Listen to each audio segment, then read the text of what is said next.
Hello दोस्तों, स्वागत है आपका अभिषेक पाठशाला के इस नए लेक्चर में, जहां पर आज हम जानने वाले हैं मीटर सेतु के बारे में। ये एक ऐसा टॉपिक्स है जो इस लेसन का सबसे इम्पोर्टेंट टॉपिक्स है और इससे इस टॉपिक का एग्जाम में आने के काफी चांस रहते हैं।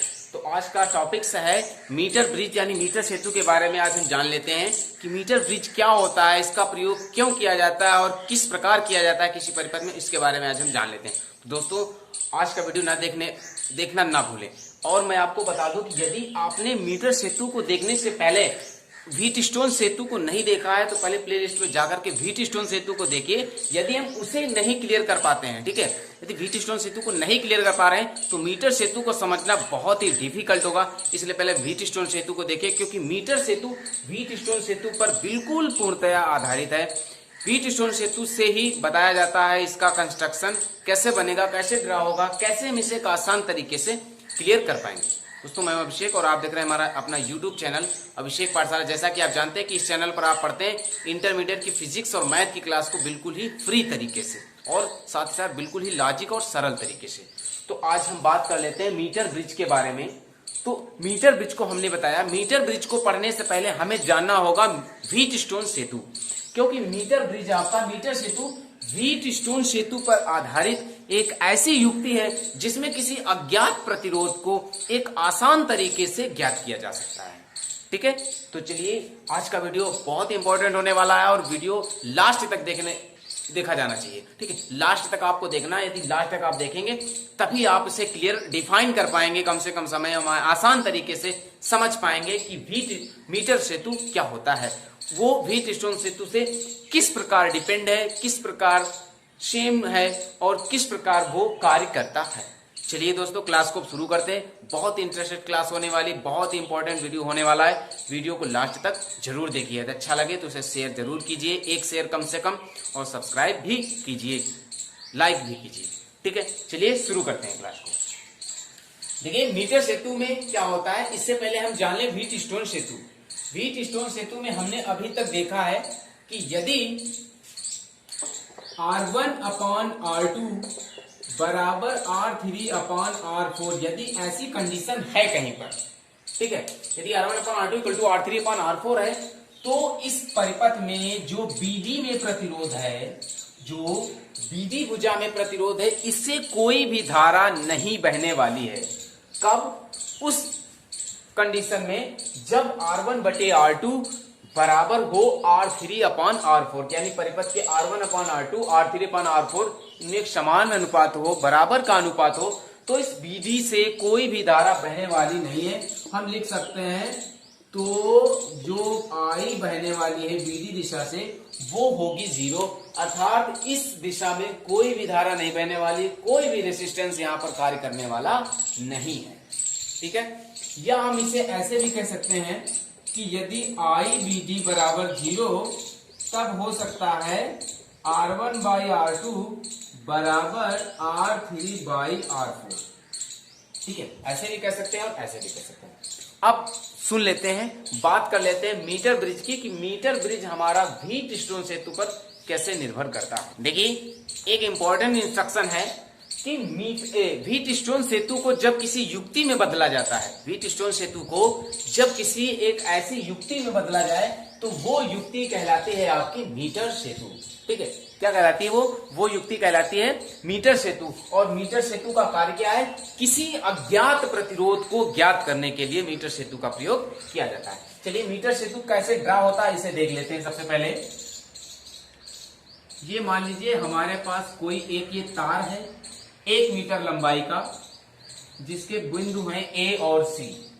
इस तार के पास में हमें एक स्केल लगानी पड़ेगी 1 मीटर की। ठीक है, हमें तार के पास में एक स्केल लगानी पड़ती है 1 मीटर की। ये होगी आपकी 0 cm से 100 cm तक। ठीक, यानी 1 मीटर में 100 सेंटीमीटर होते। तो ये स्केल जो हमारी लगी हुई है मीटर सेतु में, ये लगी हुई है 1 मीटर की स्केल लगी होती है। ठीक है, अब इस क्या होता है कि ये जो यहां पर एक लकड़ी के गुटके से बना होता है ऐसे, और यहां पर लगा होता है पेंच। ठीक है, इधर भी एक ये लकड़ी के गुटके से बंधा होता है, यहां पर भी लगा होता है पेंच, और एक ये लकड़ी का गुटका बीच में होता है जहां पर 3 पेंच लगे होते हैं। ठीक है, जहां पर 3 पेंच लगे होते हैं। इस लकड़ी के गुटके के बीच में एक आपकी प्लेट कह लो, विद्युत धारावाही प्लेट या कोई तार कह लो। कहने का मतलब है कि जब बिंदु ए से धारा भेजी जाती है तो चूंकि इसमें ये तार मान लीजिए पड़ा हुआ है, तो ये धारा यहां तक जा सकती है, इस पेंच तक। ठीक है, वही कंडीशन इसमें भी है। यहां पर भी एक आप या तो धारावाही प्लेट कह सकते हैं या कोई एक तार ऐसा ले लें जिसमें विद्युत धारा का गमन आसानी से हो सके, और इसमें भी एक ऐसी बड़ी प्लेट या तार पड़ा होता है जो तीनों बिंदुओं पर धारा को प्रवाहित करा सकता है। यानी कहीं पर स्पर्श कराएं हम तो उसमें बिजली होती है। ठीक है, बिजली क्या होती है। तो ये आपका है, देखिए स्क्रीन पर आपको दिखाई दे रहा होगा कि मीटर सेतु क्या है।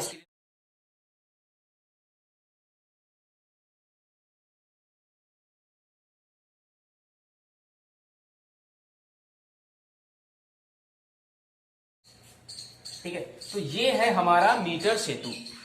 क्या है ये है मीटर सेतु। ठीक है, मीटर सेतु आपका सामने बनके तैयार हो गया।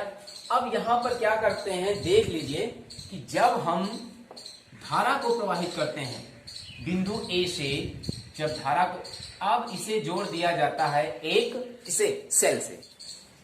देखिए ये आपका मीटर सेतु है। ठीक है, यहां पर हम इसे धातु की पत्ती भी कह सकते हैं। हम चाहें तो इसे यहां पर जो एक पत्ती लगी हुई है, पत्ती कह दें या तार कह दें या प्लेट कह दें, जिस पर यदि यहां धारा भेजी जाए तो वो यहां तक आसानी से पहुंच सकती है, तो इसे हम कह सकते हैं क्या, धातु की पत्ती। धातु की एक ऐसी पत्ती लगी होती है जिसमें यदि यहां पर धारा भेजे तो यहां पर धारा आसानी से पहुंच सके। ठीक है, मीटर सेतु का कार्य क्या होता है, मीटर सेतु का कार्य होता है अज्ञात प्रतिरोध को ज्ञात करना। अज्ञात प्रतिरोध को ज्ञात करना, ये मीटर सेतु का कार्य होता है कि मीटर सेतु में जो अज्ञात प्रतिरोध होता है उसे ज्ञात किया जा सकता है आसानी से। ठीक है, तो जब हम यहां पर बिजली भेजते हैं, यानी जब इसे सेल से जोड़ा जाता है, जब इसमें धारा भेजी जाती है तो वो यहां पर पहुंचती है, यहां भेजी जाती है, यहां पर पहुंचती है, और इस पर भी आसानी से पहुंच सकती है। अब हम क्या करते हैं, अब हम मान लें कि यहां पर हम एक R1 प्रतिरोध जोड़ रहे हैं। ठीक है, यहां पर एक हम क्या जोड़ते हैं, R1 प्रतिरोध। ऐसे चूंकि इसमें धारा तीनों पॉइंट्सों में, तो किसी के साथ भी हम ये R1 को जोड़ सकते हैं। R1 को हम चाहें तो यहां पर लिख सकते हैं, और यहां पर हम जोड़ रहे हैं एक R3 प्रतिरोध, और हम मान लेते हैं कि जो आपका अज्ञात प्रतिरोध है वो R3 है। ठीक है, जो आपका अज्ञात प्रतिरोध है वो R3 है। R3 को लिखेंगे अज्ञात प्रतिरोध। ठीक है, R3 जो आपका यहां पर होगा वो होगा अज्ञात प्रतिरोध, जिसकी वैल्यू हमें यहां पर फाइंड करनी होगी, अर्थात जिसके लिए व्यंजक यहां पर ड्रा करना होगा मीटर सेतु के द्वारा। अब हम मान लेते हैं कि यहां पर कोई बिंदु है B। ठीक है, यहां पर क्या है, कोई एक बिंदु है B, और बिंदु B से हम कराएंगे एक धारा मापी, यानी एक गैल्वेनोमीटर को जोड़ देते हैं। क्या जोड़ देते हैं, एक गैल्वेनोमीटर जोड़ देते हैं जी। ठीक है, और इस गैल्वेनोमीटर से हम जोड़ेंगे क्या, एक जॉकी को, एक जॉकी जोड़ देते हैं। इस गैल्वेनोमीटर से जोड़ेंगे एक जॉकी। जॉकी क्या है, सामने स्क्रीन पर दिया जा रहा है।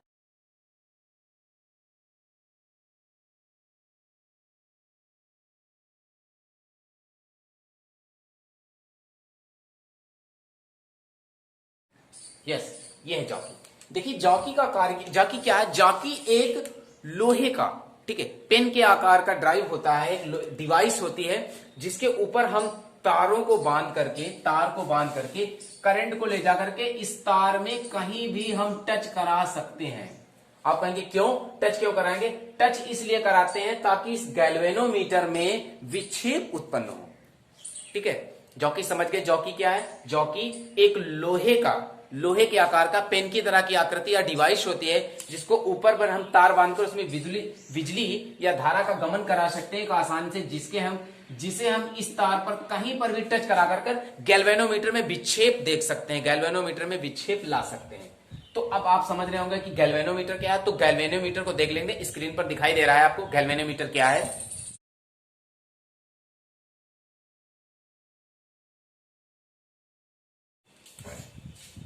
ठीक है, चलिए जॉकी को फिर से समझ लेते हैं। जॉकी क्या है? जॉकी एक लोहे के पेन की तरह का डिवाइस होता है, जिस पर तार बांध करके और इसे जब हम इस मीटर तार पर, जो 1 मीटर का तार लगा हुआ है, इस पर टच कराते हैं, जब इसे हम टच कराते हैं ऐसे ऐसे, जब हम इसे यहां पर टच कराते हैं तो इस गैल्वेनोमीटर में एक विक्षेप दिखाई देता है।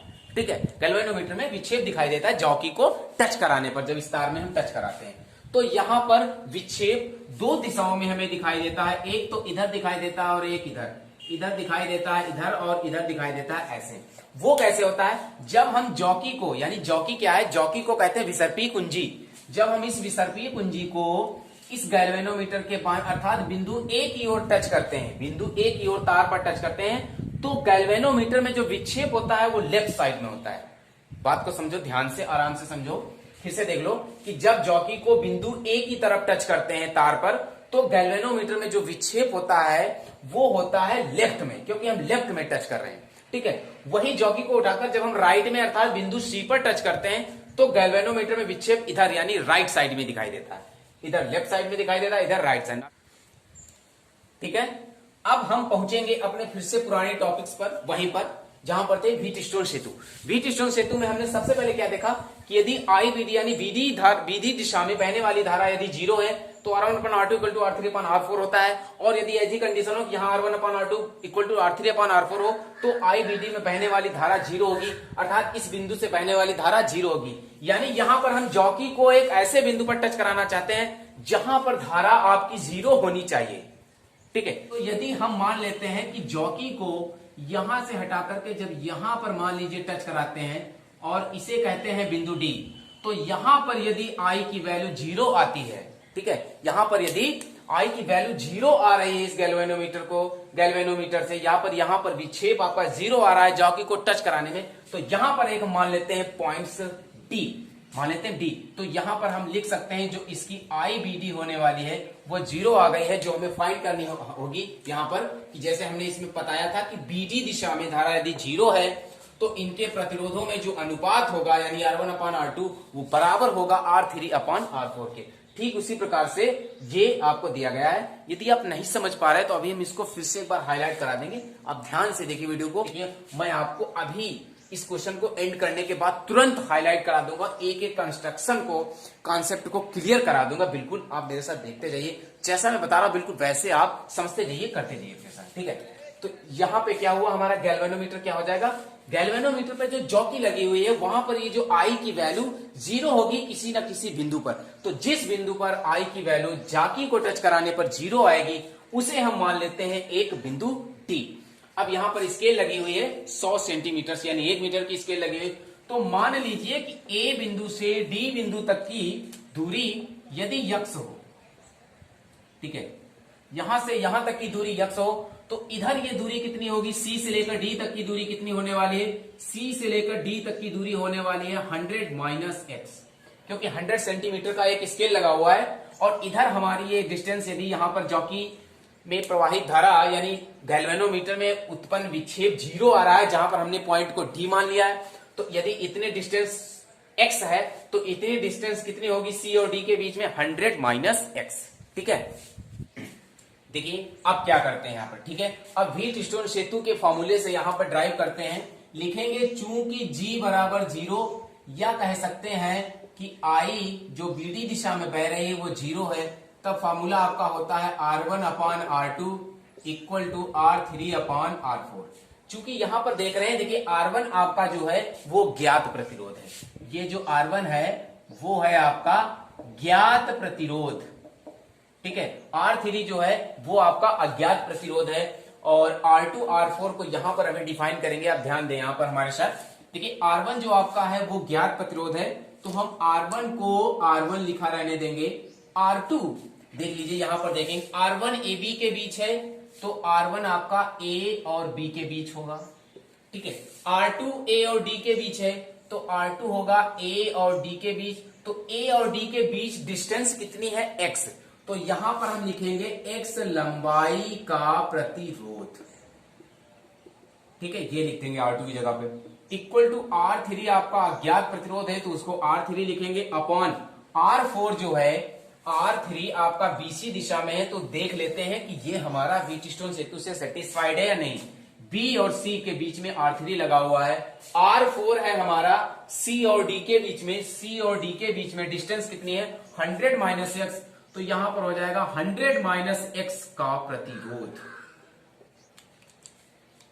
या हम इसे कह सकते हैं, या इसे ऐसे भी लिख सकते हैं, R1 बटे x लंबाई का प्रतिरोध, x लंबाई AD के बीच में, तो कह सकते हैं यहां पर AD का प्रतिरोध equal to R3 upon 100 minus x CD के बीच में है, तो यहां पर हम कह सकते हैं CD का प्रतिरोध, ठीक है। अब AD का प्रतिरोध और CD का प्रतिरोध कैसे निकालेंगे? देखिए, AD का प्रतिरोध निकालने के लिए हमने आपको बताया, यदि मान लें कि क्या लिखेंगे? माना तार AC के एकांक लंबाई का प्रतिरोध L है, तो यहां पर X लंबाई का प्रतिरोध क्या हो जाएगा, इसे हम क्लियर कर लेंगे। आप चाहें तो यहां पर हम L कर दें, लंबाई ये L है, तो ये हो जाएगी 100 माइनस L। और हमने यहां पर डिफाइन किया है कि माना तार AC के एकांक लंबाई का प्रतिरोध आपका X है, तो यदि हम अब यहां पर हम खोज करते हैं, सर्च करते हैं कि AC कहां है। AC ये आपका 1 मीटर का तार है और ये दो भागों में डिवाइड है, यानी AD और CD दो पार्टों में ये आपका डिवाइड है। AD की लंबाई है L और CD की लंबाई है 100 माइनस L, क्योंकि तार आपका 1 मीटर लंबा यानी 100 सेंटीमीटर लंबाई का है। अब आपने यहाँ पे मान रखा है कि माना तार AC के एकांक लंबाई का प्रतिरोध X है, यानी प्रति एकांक लंबाई का प्रतिरोध X है, तो यदि हम L लंबाई का प्रतिरोध निकालेंगे, यहां पर L लंबाई का प्रतिरोध, तो वो L से मल्टीप्लाई हो जाएगा, यानी LX हो जाएगा। L लंबाई का प्रतिरोध क्या हो जाएगा? LX हो जाएगा। L लंबाई कितनी है? A और D तक की लंबाई L है, यानी हमें यहां पर निकालना है AD का प्रतिरोध। तो AD की लंबाई कितनी है? L है, तो L लंबाई का प्रतिरोध कितना है? LX है। तो हम यहां पर लिख सकते हैं R1 अपॉन AD का प्रतिरोध, जिसे लिखेंगे LX, इक्वल टू R3 हमारा अज्ञात प्रतिरोध है, और CD का प्रतिरोध कितना हो जाएगा? जिस प्रकार AD का प्रतिरोध LX है, उसी प्रकार CD का प्रतिरोध कितना होगा आप जान चुके होंगे, X की मल्टीप्लाई हो जाएगी 100 माइनस L के साथ। क्यों? क्योंकि C और D के बीच में जो डिस्टेंस है वो 100 माइनस L है। जिस प्रकार प्रति एकांक लंबाई का प्रतिरोध X होता है, L लंबाई का प्रतिरोध LX होता है, उसी प्रकार 100 माइनस L लंबाई का प्रतिरोध 100 माइनस L इंटू X होता है। क्या हो जाएगा? 100 minus X into 100 minus L into X हो जाएगा, ठीक है। ये हो जाएगा आपका CD का प्रतिरोध 100 माइनस L इंटू X, और ये होगा AD का प्रतिरोध LX। तो यहां पर X और X कैंसिल होगी, तो इधर बचेगा R1 upon L equal to R3 upon 100 minus L, ये होगा।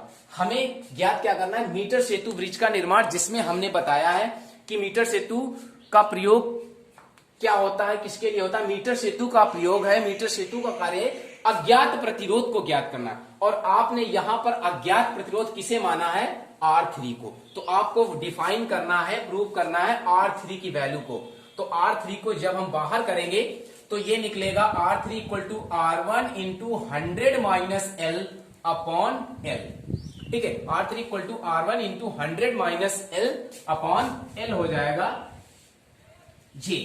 R3 इक्वल टू, फिर से देख लेते हैं, R1 into 100 minus L upon L हो जाएगा। सीधी सी बात है, आराम से समझ लो। ये है आपका मीटर सेतु के ब्रिज का निर्माण, जिसका कार्य है किसी अज्ञात प्रतिरोध को ज्ञात करना। ये किस प्रकार व्हीटस्टोन सेतु पर डिपेंड है, चलिए इसको फिर से एक बार देख लेते हैं। ये है आपका क्लियर व्यंजक मीटर सेतु का, जिसमें हम किसी अज्ञात प्रतिरोध को एक आसान तरीके से डिफाइन कर सकते हैं, ठीक है।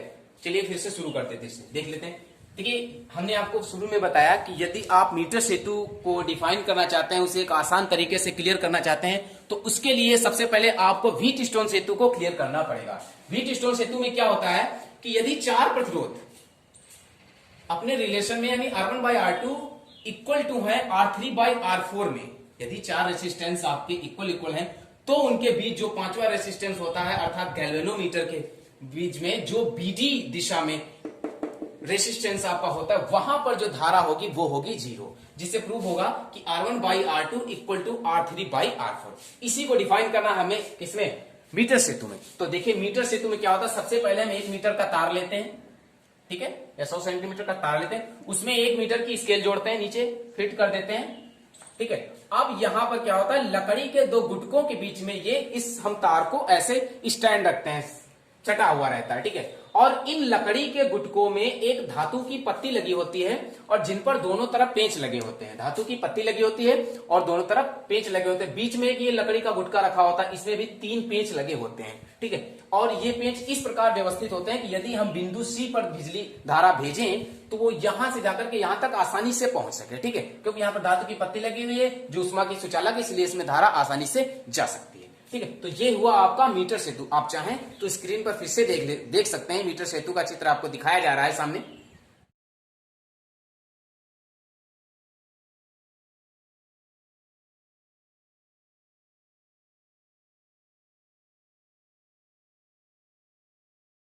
देख लेते हैं, चलिए। अब इस मीटर सेतु को हम एक सेल से जोड़ देते हैं, मान लीजिए एक सेल से जोड़ देते हैं, ठीक है। अब सेल से जोड़ने के बाद अब क्या करते हैं, सेल से जोड़ने के बाद हमें ज्ञात करना है, मीटर सेतु का कार्य अज्ञात प्रतिरोध ज्ञात करना। तो अज्ञात प्रतिरोध को हमने मान रखा है R3। अब हम R1, R2, R3, R4 को व्हीटस्टोन सेतु के अनुसार फिट करते हैं इसमें। तो R1 प्रतिरोध को फिट करते हैं बिंदु A और B के बीच में, क्योंकि R1 आपका यहां पर फिट है बिंदु A और B के बीच में, ऐसे ऐसे हम R1 को जोड़ देते हैं। और R3 जो है वो B और C के बीच में फिट है, B और C के बीच में R3 फिट कर देते हैं। इसके बाद R2 और R4 को यहां पर दिखाया गया है बहुत ही लॉजिक ढंग से। देखिए मोस्टली बच्चे यहीं पर दिक्कत करते हैं R2 और R4 को क्लियर करने में, किसमें, मीटर ब्रिज में। मीटर ब्रिज में R2 और R4 को क्लियर करने में बहुत सी दिक्कतें कर देते हैं। तो यहां पर R2 और R4 को कैसे क्लियर किया जाएगा, J के बीच है, R2 होगा, R2 कहां है, यहां पर R2 है A और D के बीच में। तो A और D के बीच में प्रतिरोध की गणना करनी है, तो हमें यहां पर बस ये लॉजिक चीज है, इसे काउंट करना होगा कि माना तार AC के एकांक लंबाई का प्रतिरोध हमें मानना पड़ेगा कि X, ठीक है। माना तार AC के एकांक लंबाई का प्रतिरोध X है, तार AC कहां है, ये, इसकी प्रति एकांक लंबाई का प्रतिरोध X है। यदि हम L लंबाई का प्रतिरोध निकालेंगे तो LX होगा, M लंबाई का प्रतिरोध निकालेंगे तो MX होगा, 3 लंबाई का प्रतिरोध निकालेंगे तो 3X होगा, यानी उससे मल्टीप्लाई हो जाएगी जिस लंबाई का हम प्रतिरोध निकालेंगे। हमें निकालना है यहां पर AD का प्रतिरोध। तो A और D यहां पर पॉइंट है, इसके बीच में डिस्टेंस है, यानी लंबाई आपने मान रखी L है, तो यहां पर निकालना है L लंबाई का प्रतिरोध। यहां पर क्या निकालना है आपको, L लंबाई का प्रतिरोध। तो L लंबाई का प्रतिरोध कितना हो जाएगा, LX। तो यहां पर हम फिट कर देंगे, यानी R2 जो आपका निकलेगा वो A और D के बीच में वो होगा LX इक्वल टू R3 जो अज्ञात प्रतिरोध है अपॉन R4। R4 आपका इस व्हीटस्टोन सेतु में है C और D के मध्य, C और D के मध्य। तो C और D के मध्य लंबाई कितनी है, 100 माइनस L। तो हमें पता है कि प्रति एकांक लंबाई का प्रतिरोध X होता है, तो 100 माइनस L लंबाई का प्रतिरोध कितना होगा, X इंटू 100 माइनस L। तो ये X इंटू 100 माइनस L होगा किसका प्रतिरोध, CD का प्रतिरोध जो होगा R4, ठीक है। यहां पर X कैंसिल होगी, R1 by L equal to R3 by 100 minus L। तो यहां पर हम R3 को निकालेंगे, क्योंकि मीटर सेतु का कार्य है अज्ञात प्रतिरोध को ज्ञात करना। तो अज्ञात प्रतिरोध आपने R3 मान रखा, तो इसलिए हम R3 की वैल्यू को डिफाइन करेंगे, R3 equal to R1 into 100 minus L upon L। ये होगा मीटर सेतु का क्लियर रेंज। ठीक है दोस्तों, ऐसे लिखी क्लास में कमेंट करके जरूर बताइए। यदि मेरी मेहनत पसंद आ रही है तो मेरे चैनल को लाइक सब्सक्राइब जरूर कीजिए। फिर मिलते हैं आपको नेक्स्ट वीडियो में कुछ इंपॉर्टेंट टॉपिक्स को लेकर, तब तक के लिए।